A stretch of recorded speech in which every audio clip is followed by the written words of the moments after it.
You believe that you suffered significant harm and injury as a result of your doctor's carelessness, or maybe hospital staff and their carelessness. And you're thinking, how much can you go ahead and sue them for in order to obtain money as a form of compensation for all the harms and losses and damages you incurred? Would you like to know the answer? Come join me for a walk around this area near the beach as I share with you the answer to that question. Hi, I'm Gerry Oginski. I'm a New York medical malpractice and personal injury attorney. Did you know, and you may not know, that in New York, we are not permitted to indicate how much an injured victim, an injured patient, is seeking in their lawsuit against their careless doctor or hospital staff? To contrast that, in a personal injury case, in a car accident case, in a slip and fall case, in a dog bite case in New York, we are allowed to indicate the amount of money we are seeking as compensation for all of the injuries that you suffered.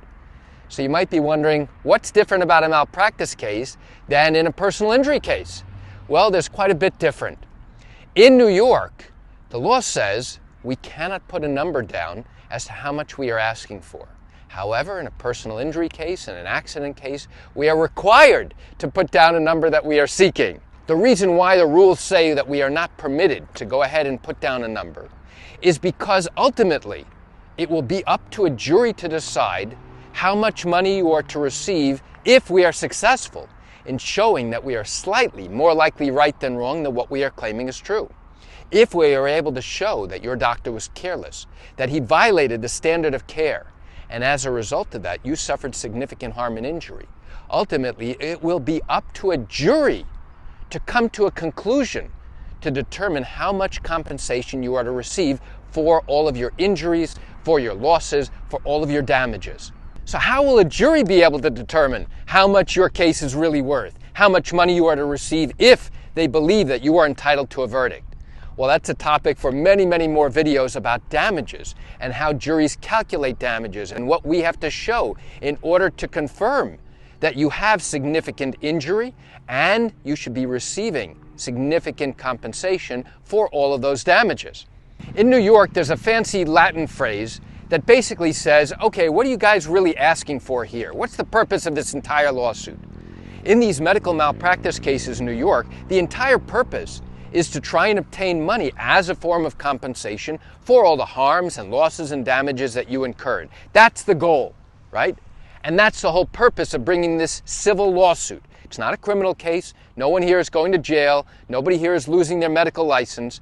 It is simply an attempt to obtain money to compensate you for all of your injuries. Now, you might have in your mind, okay, what happens if you start negotiating, where the defense wants to negotiate to try and settle this case before you ever get to trial? So how will the defense actually know how much you're seeking, how much you're asking for, if we don't put that number down at the very beginning of the case? I'll tell you how. During the course of your lawsuit, the defense might come to us and say, listen, we want to go ahead and try and negotiate and settle this case before we ever get to trial. What's your demand on this case? Now, we have to formulate a response to that. It's not a knee-jerk reaction and you simply ask for $500 million. Because if the case isn't worth $500 million, you're going to be laughed out, and basically they're going to say, listen, we're not going to negotiate that way.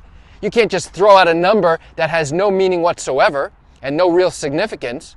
Give us a real number and we'll go back and go ahead and discuss it with our principals, and then we'll get back to you and see if we can start negotiating. That is how they will know how much you are demanding in this case to try and negotiate and settle. And I want to make one other point.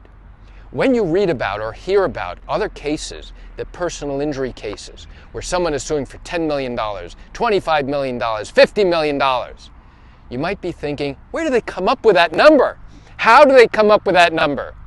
Well, I'm going to share a secret with you that nobody talks about. Those numbers are made up out of thin air.